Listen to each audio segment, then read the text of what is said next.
welcome aboard. As you can clearly see, we got going on here. This is an attempt at YouTube. Ladies and gentlemen, I am Booshie Clementine, as the logo says. The next thing you're going to see from me is a little Magic the Gathering arena. Those of you that are not familiar with this is the video version of the Magic the Gathering card game. This is a free game available for download from Wizards of the Coast, and this is not my first time going into the game. I've been playing it for a couple of months now. You will be seeing me playing the Mono White Lifegain deck that I've been working on for some time now. And before we do that,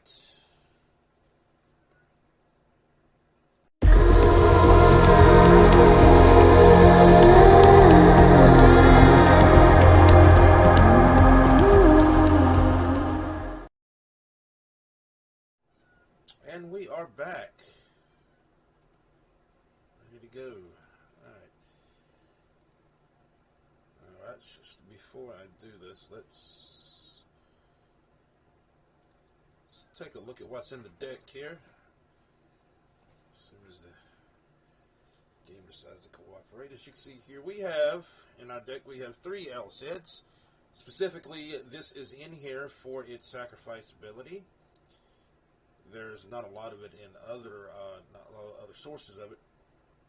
Beloved Princess, so for that life, that 1/1 life gain, doesn't seem like a lot until you consider the fact that the power 3 situation with her. And one of the things I like to do with this is push her up to a power 3 and go handle big guys. So Mender in here specifically for that. Tap Speaker in here specifically to gain the angels that you see here, and the Witch's Cauldron. This one may be something I take out later. I'm still considering this.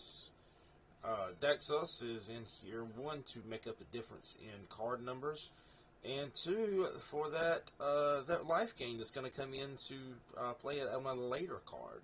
The Hallowed Priest in here for that same exact reason. Same right there. You'll see it at a later card why all of this deck is focused around the creatures dropping onto the table. Good old Pacifism is in here just because you never know when you're going to need it. Crow Cut, same thing. Eternal Thirst is in here just to gain that lifelink on things that would not normally have it. And you'll see what I'm talking about when we get down here to it. The Ghastly's in here for that flying lifelink. If I can get the kicker, I will. If not, so be it. Bazri specifically for those number 1, the +1, and the -2s. The -6 is useful, but I've not found a lot of use for it as of yet. It's literally won me 3 or 4 games just on the +1 and the -2. Heliod is in here, and again, whenever you gain life, and to gain lifelink onto another creature with its mana tap ability. The Legion Judgment in here solely for the destruction. Light of Promise, solely same thing, to gain life and to make. You'll see if I can get this to go off in the middle of the game why this is such a powerful card. Linden, for its obvious use. Also, Linden is the target of that, for the most part. As you see, I've got 2 in there just in case. Light of Promise is Linden. Okay, here we go. The Maul in here just to get things in the air. Skyclave, solely to lock up the other side of the table. And this is the card that worries, because why we're worried so much about life, or about creature drops. Yes, read that carefully. It's probably those of you that are familiar with the game probably know this card already. It's a holdover that was reprinted. I printed it, and I want to say M20. I know I've played it in M20 before when M20 was still in rotation. It's a really good card. Really, really good card. And you'll see it in use when we get to it in the game. Cosmos Elixir in here just for, protection against that life gain. And 12 planes, 8 swamps. So as we finish that one up, we're going to go ahead and take a look back. See, what do we want to do today? to just play a standard game. Here we go. And again, I am Booshie Clementine. Like I said, I would not say that I'm particularly an expert at this game. There are things that I need to learn. There's things that everyone that plays this game needs to learn. That's one of the reasons of running this channel, is for those of you that are more familiar with this game than I am, that know the cards better than I am, to give me the tips and pointers that I need.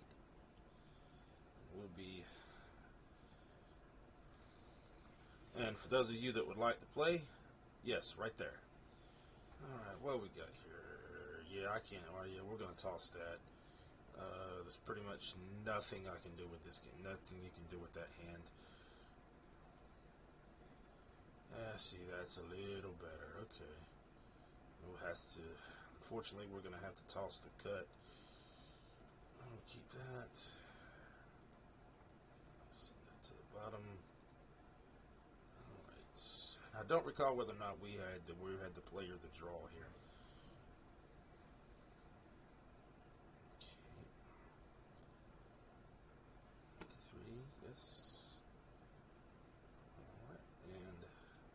We will open play with the princess. Not much else we can do. Maybe we can get something going here. Like I said, I really would have preferred the cards from the other hand, but obviously, as you saw, I had nothing to play them with. So he's just going to gain the life. Jaspera. A card that I am actually not that familiar with. Let's see, we're going to throw this down, and we're going to get a little deck sauce action out here. And I am not, obviously, no attacks will be had by me. I'm not going to take that trade. Not this early in the game. Alright, Snow Forest. And he throws a Death Toucher out. So we need to handle that. And it's a life-linking Death Touch. So yes, we will need to, most certainly need to handle that immediately, which is how we're going to do that. It's going to be right here.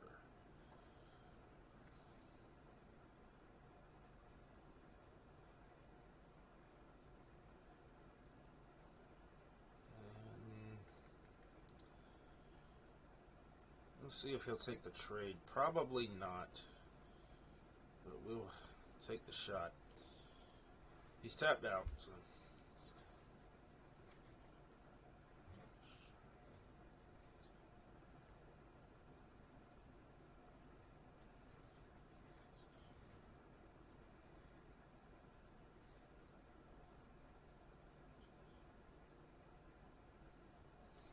And for those of you, like I said, that's curious to know about me, I also am the owner of Tar Heel by Dark here on YouTube, where we play Vampire the Masquerade, among other games. You'll see that if you go on that we've not been on in some time. That will be soon and very soon remedied. Let me do this. We're going to throw that here and put that right there. Get to one.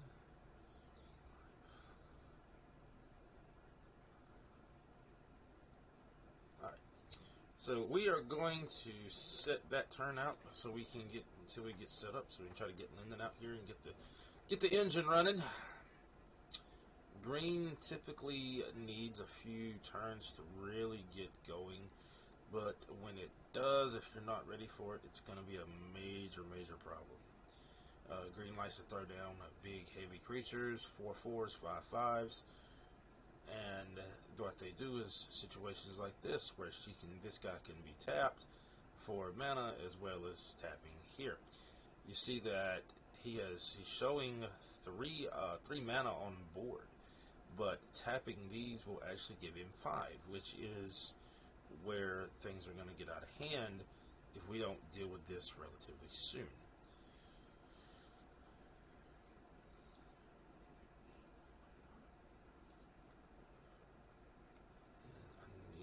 Careful how I do this. Let's see if he's going to take the trade. More than likely not. Yep, he's going to take the 17. I'm looking for a white mana source, something fierce here.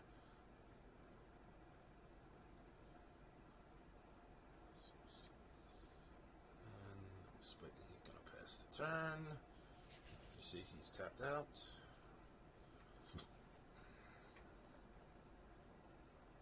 If you gentlemen, viewers will pardon me for my